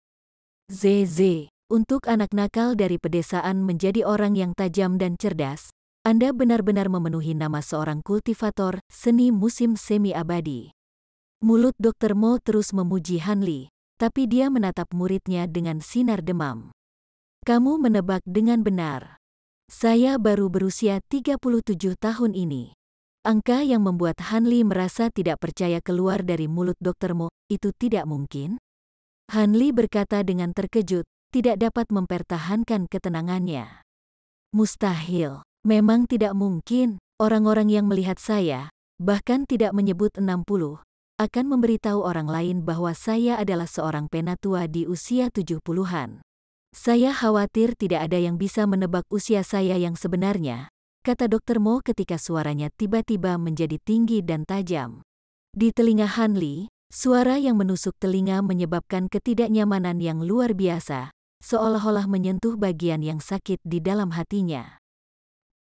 Saya, Mo Juren, dulu sangat terkenal di tahun-tahun awal saya sehingga pada suatu saat, di Provinsi Lan di negara bagian Yue, saya dengan tangan kosong mendirikan tempat saya sendiri di surga, membuat nama untuk diri saya sendiri. Hei, pada saat itu, semua orang mendengar nama bergengsi saya, tangan hantu, di Provinsi Lan. Terlepas dari apakah mereka benar atau jahat, mereka yang mengikutiku hidup sementara mereka yang melawanku mati. Dr. Mo melanjutkan nada normalnya dan menggunakan nada yang dalam dan lambat untuk menceritakan kisahnya.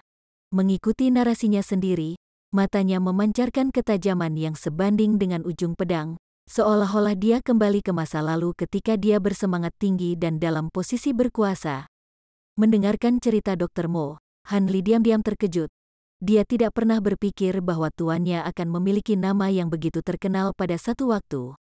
Sayangnya, hal-hal baik tidak bertahan selamanya. Tepat ketika saya memasuki usia 30-an dan bersiap untuk mengambil langkah maju yang besar dalam menyebarkan nama saya jatuh di bawah plot karakter tercela dan diracuni oleh ajudan terpercaya saya sendiri. Bahkan dengan mengandalkan pengetahuan pengobatanku yang mengesankan, aku hanya bisa mencegah racun itu berkobar tetapi tidak dapat pulih sepenuhnya, menyebabkan kekuatanku berkurang secara dramatis. Akibatnya, saya tidak dapat mempertahankan posisi saya di utara. Khawatir klan musuh akan memanfaatkan kelemahanku, aku terpaksa meninggalkan profesi dan keluargaku untuk menghilang tanpa jejak.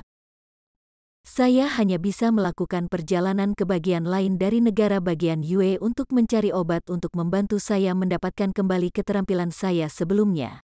Saat dia menceritakan, Dr. Mo tersesat dalam ceritanya sendiri dan mengepalkan kedua tinjunya dengan erat. Kukunya menancap di telapak tangannya, menyebabkan darah daging mengalir, tapi dia tidak menyadarinya. Hanya wajahnya yang mengungkapkan ekspresi apapun, giginya menggemeretakkan, memberinya penampilan buas. Ekspresi ganas Dr. Mo dapat membuat siapapun yang menyaksikannya gemetar karena keringat dingin, menunjukkan bahwa dia masih menyimpan kebencian yang mendalam terhadap sosok tercela yang meracuninya. Mendengarkan kebencian yang mendalam dalam kata-katanya, Hanli merasa merinding. Perasaan dingin mulai muncul di dalam hatinya. Surga memiliki mata, dan melalui beberapa cara misterius, saya menemukan sebuah buku aneh yang disebut Kitab Suci Panjang Umur. Saya menghabiskan banyak energi untuk mencoba memahaminya, dan dari membacanya, saya menemukan jalan pintas untuk memulihkan kecakapan bela diri saya sebelumnya. Saya mengikuti langkah-langkahnya dan Dr. Mo tiba-tiba berhenti, tetapi wajahnya mengkhianatinya dengan menunjukkan kemarahan dan penyesalan. Akibatnya, kamu sekarang terlihat seperti iblis, kata Hanli sambil mencoba membantu Dr. Mo menyelesaikan kalimatnya. Itu benar. Saya tidak berpikir bahwa dengan mengikuti langkah-langkah dalam buku ini, saya akan mendapatkan kembali kekuatan saya sebelumnya dengan biaya penuaan yang dipercepat menjadi seorang lelaki tua yang berusia prematur yang menyerupai campuran antara manusia dan mayat. Dr. Mo dengan sedih menjatuhkannya kepala dan terlalu sedih untuk mengungkapkan kemarahan pada komentar satir Hanli. Sekarang, kamu seharusnya sudah mengetahui alasan penuaanmu yang dipercepat, kan? Itu karena metode saya tidak pantas, menyebabkan ki jahat menyerang tubuh saya. Bagi saya, energi yang dikonsumsi dalam satu hari sama dengan energi yang dibutuhkan untuk hidup 10 hari sebagai manusia normal. Akibatnya, saya terus-menerus membebani umur saya. Syukurlah, saya telah mahir melatih keterampilan untuk merawat tubuh saya dan telah mengikuti instruksi dalam buku untuk meramu obat rahasia yang mengurangi kecepatan penuaan saya, memungkinkan saya untuk bertahan selama bertahun-tahun. Bagaimana nyanyian yang saya kembangkan ini berhubungan dengan masalah Anda? Hanli dengan belak-belakan membahas akar masalahnya. Tidak lama setelah aku menjadi diriku yang sekarang, aku belajar dari buku tentang metode untuk memecahkan masalah ini, dan ini adalah Eternal Spring Arts yang sedang kamu latih. Saya hanya membutuhkan seorang praktisi yang mencapai tahap keempat dari seni musim semi abadi untuk menggunakan kinya untuk memijat dan merangsang titik akupuntur rahasia saya. Itu akan memisahkan saya dari penderitaan saya saat ini dan akan memungkinkan saya untuk mendapatkan kembali kekuatan hidup saya yang hilang. Mengapa Anda secara khusus membutuhkan saya?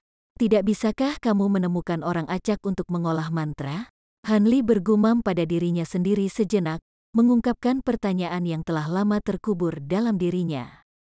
Apakah menurutmu teknik seni musim semi abadi ini dapat dikembangkan oleh sembarang orang? Nyanyian ini tidak hanya menuntut seorang pemuda untuk berkultivasi sejak usia dini tetapi juga mengharuskan para pembudidayanya memiliki tubuh yang mengandung akar-akar spiritual. Meskipun saya tidak tahu apa itu akar spiritual, saya telah melihat ratusan murid yang tak terhitung jumlahnya sebelum Anda, yang semuanya tidak mampu mengolah teknik seni musim semi abadi, kata Dr. Mo dengan wajah kesal. Itu membutuhkan kondisi seperti itu? Hanli menatap kosong, dia tidak pernah berpikir bahwa pelatihan mantra ini akan membutuhkan kondisi yang begitu ketat. Dalam sisa bulan terakhirku, aku berpikir bahwa aku tidak akan pernah menemukan seseorang yang bisa mengolah mantra, jadi aku menyerah dan mulai mengembara. Saya tidak pernah berpikir bahwa saya akan tiba-tiba bertemu dengan pemimpin sekte dari Sekte Tujuh Misteri, yang juga sedang diplot. Sebagai individu yang sama menderita dari keadaan yang sama, saya memberikan tangan dan menyelamatkan hidup penting pemimpin sekte. Segera, pemimpin sekte mengundang saya ke Sekte Tujuh Misteri, di mana saya menjadi anggota yang berharga. Saya telah merencanakan untuk menjalani sisa hidup saya di gunung, tersembunyi dalam pengasingan. Hei, tapi tiba-tiba, keajaiban terjadi. Awalnya, saya khawatir keterampilan pengobatan saya tidak akan diturunkan, jadi saya mengundang kalian berdua ke lembah untuk menerima kalian berdua sebagai murid saya. Seperti keberuntungan, dengan iseng, aku membiarkan kalian berdua mencoba mengolah mantra seni musim semi abadi. Mungkin itu karena aku masih memegang sedikit harapan. Tapi sepertinya ada iblis dan dewa yang bekerja sejak aku tiba-tiba membiarkan kalian berdua mencoba mantra seni musim semi abadi. Pada kenyataannya, bahkan jika kalian berdua tidak dapat mengolah mantra, saya akan tetap menerima kalian sebagai murid saya dan memberikan kepada Anda semua pengetahuan pengobatan saya. Tetapi saya tidak akan pernah berpikir bahwa Anda akan bereaksi terhadap mantra. Haha, sepertinya surga tidak pernah menghentikan jalan seseorang untuk berkultivasi. Dr. Mo mengungkapkan semua ini dalam satu napas, menyebabkan wajahnya terlihat merah karena kekurangan udara. Dia tampak sangat senang dengan keberuntungannya. Saya belum berkultivasi hingga lapisan keempat teknik seni musim semi abadi, jadi mengapa Anda menghentikan saya saat ini untuk mendiskusikan masalah ini dengan saya? Hanli akhirnya mengajukan pertanyaan yang paling dia khawatirkan. Kamu hanya menyalahkan dirimu sendiri untuk ini. Saya menghabiskan begitu banyak darah dan energi untuk Anda. Namun Anda masih tidak dapat memenuhi tuntutan saya, selalu mempermainkan saya. Anda hanya kekurangan satu langkah terakhir ini. Namun Anda memilih untuk melanjutkan perlahan, tidak mau maju ke lapisan berikutnya. Awalnya, saya berencana untuk menunggu 2 tahun lagi. Tetapi ketika saya turun gunung kali ini, saya dikenali oleh anggota klan musuh. Melalui pertempuran sengit, meskipun saya menang dan telah membunuh musuh saya menghabiskan banyak energi, yang sangat memperpendek umur saya. Bahkan jika saya menggunakan semua kemampuan saya hanya akan dapat memperpanjang hidup saya selama 1 tahun lagi. Bagaimana saya bisa menunggu lebih lama lagi? Ekspresi bangga awalnya Dr. Mo menghilang tanpa jejak, digantikan oleh ekspresi buas saat dia meraung ke arah Hanli. Setelah Hanli selesai mendengarkan, ekspresinya tetap sama. Dia tidak mengungkapkan bahkan jejak diaduk.